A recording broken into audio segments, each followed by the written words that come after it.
के साथ जीने से आपके जीवन में परमेश्वर मार्ग को खोलने वाला है। Hallelujah, hallelujah.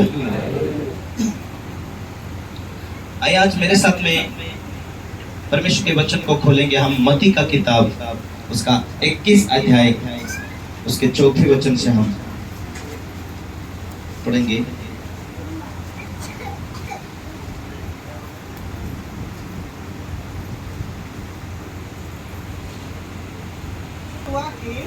हाँ, जो वचन भविष्यवक्ता के द्वारा कहा गया था वह पूरा हो। सिय्योन की बेटी से कहो, देख तेरा राजा तेरे पास आता है, वह नम्र है और गधे पर बैठा है। हालेलुया। जब यीशु मसीह यरूशलेम में निकट पहुंचा,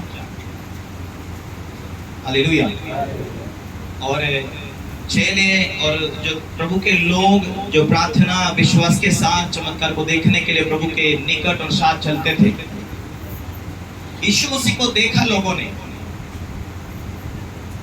और भीड़ की भीड़ यीशु मसीह के साथ चलती थी और प्रभु बड़े बड़े कामों को चमत्कार को करता था। हालेलुया। लेकिन जब यीशु मसीह यरूशलेम में आए तो जब निकट पहुंचे, यदि आप एक से पढ़ते हैं, जब वे यरूशलेम के निकट पहुंचे, जैतून पहाड़ पर बेतफगे के पास गए तो यीशु ने 2 चेलों को यह कहकर भेजा, सामने के गांव में जाओ, वहां पहुंचते एक गधे का बच्चा, एक गधी बांधी हुई और उसके साथ बच्चा तुम्हें मिलेगा, उन्हें खोलकर मेरे पास लेकर आओ। यदि तुमसे कोई कहे तो कहना कि प्रभु किसका प्रयोजन है, तो वो तुरंत उन्हें भेज देगा, जरूर वो भेज देगा तुम्हारे साथ। ये इसलिए हुआ कि जो वचन भविष्यवक्ता के द्वारा कहा गया था वो पूरा हो। हालेलुया। यीशु मसीह आए तब 2 चेलों को कहा, जाओ मेरे लिए गधे का बच्चे को लेकर आओ। हालेलुया। लोग उस टाइम में यीशु मसीह को राजा बनाने के लिए सोचते थे, बड़ा मंत्री का पद देना चाहते थे। हालेलुया। लेकिन भविष्यवाणी क्या हुई?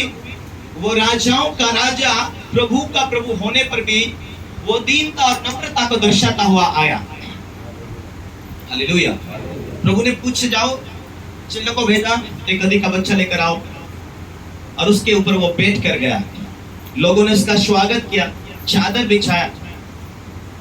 वो इसीलिए हुआ कि यीशु मसीह आने से, जन्म लेने से पहले, हजारों वर्ष पहले जो भविष्यवाणी हुई वो पूरी हो। हालेलुया। तो कहा इसीलिए हुआ कि जो वचन भविष्यवक्ता के द्वारा वो कहा गया था वो पूरा हो। सिय्योन की बेटी से कहो, देख तेरा राजा तेरे पास आता है, वह नम्र है, गधे पर बैठा, वरन लादू के बच्चे पर। उससे कहो, सिय्योन की बेटी से कहो, देख तेरा राजा तेरे पास आता है, वह नम्र है। एक दूसरे को कहो, देख तेरा राजा तेरे पास आता है, वह नम्र है। देख तेरा राजा तेरी जिंदगी को संवारने के लिए आया है, तुझे उसके साथ जीना होगा। हालेलुया। उसके साथ जीने से तेरी लाइफ चेंज होने वाली है। आमीन। तारीफ करो परमेश्वर को महिमा देते हुए। हमें ये समझना चाहिए कि परमेश्वर ने, राजाओं का राजा परमेश्वर ने अपने पुत्र यीशु मसीह को इसलिए भेजा। उसने यीशु मसीह को भेजने का कारण है वो दीन और नम्रता को दर्शा रहा। जो खजूर की डालियां लेकर लोग यीशु मसीह के स्वागत के लिए रास्ते में बिछा दिया, स्वागत करते हुए, राजाओं का राजा हमारे बीच में। Hallelujah, hallelujah.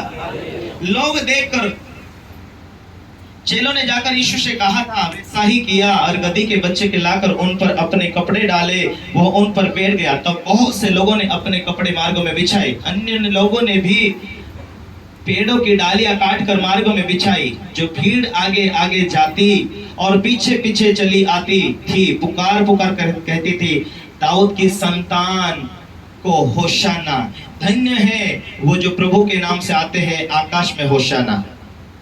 एक दूसरे को कहो तुम धन्य हो क्योंकि तुम प्रभु के नाम से आए हो।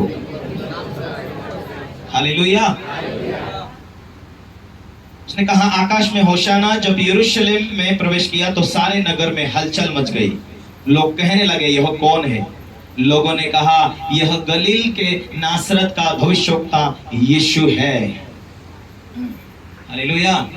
यदि तुम्हारा भविष्यवक्ता तुम्हारे दिल में बैठा हुआ है और तुम्हें दिखे ना, तुम्हें आवाज ना आए, प्रभु ने कहा मैं जगत के अंत तक मैं तुम्हारे साथ हूं।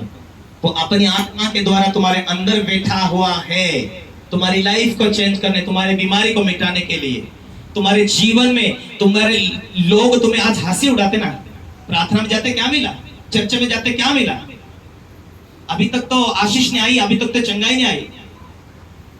राजाओं का राजा तुम्हारे दिल में जब बैठता है उसे किस तरीके से बढ़ने दो,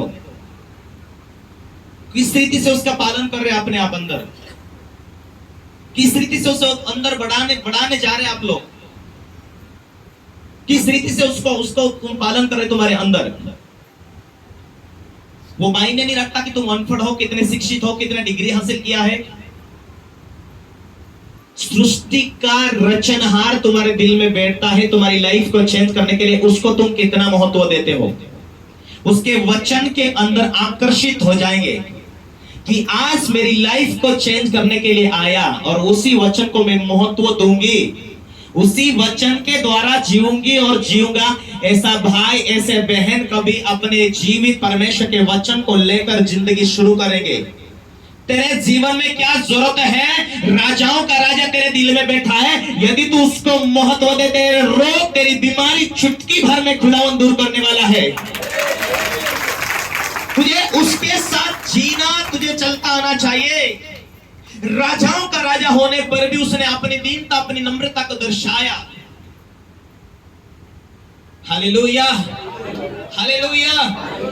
इसीलिए प्रभु ने कहा मन फिराओ, स्वर्ग का राज निकट आया है। आज हमने मन फिराए, आज हमने पापों को छोड़ा, क्योंकि यदि मैं पापों को छोड़ूं, यदि मैं परमेश्वर के साथ जीऊं, आज जो राजाओं का राजा मेरे दिल में बैठता है, मेरे जीवन को वो ऊंचा करने के लिए आया है। क्यों? क्योंकि वो मुझे नरक नहीं जाने देगा, स्वर्ग ले जाएगा। लेकिन स्वर्ग तो मैं तब जाऊंगी या जाऊंगा जब मैं पृथ्वी पर का डेरा मेरा खत्म होगा तो। लेकिन स्वर्ग से जुड़ी हुई हूं या जुड़ा हुआ हूं तो अभी से स्वर्ग का एहसास मेरे जीवन में शुरू हो जाना चाहिए। तू परमेश्वर का बंदा है, परमेश्वर की संतान है, परमेश्वर की आत्मा तुझ में वास करती है। तो ये रिजल्ट होगा कि जैसे जैसे तू प्रभु में बढ़ेगी या बढ़ेगा, उसका स्वभाव तेरे जीवन में शुरू होगा। हालेलुया।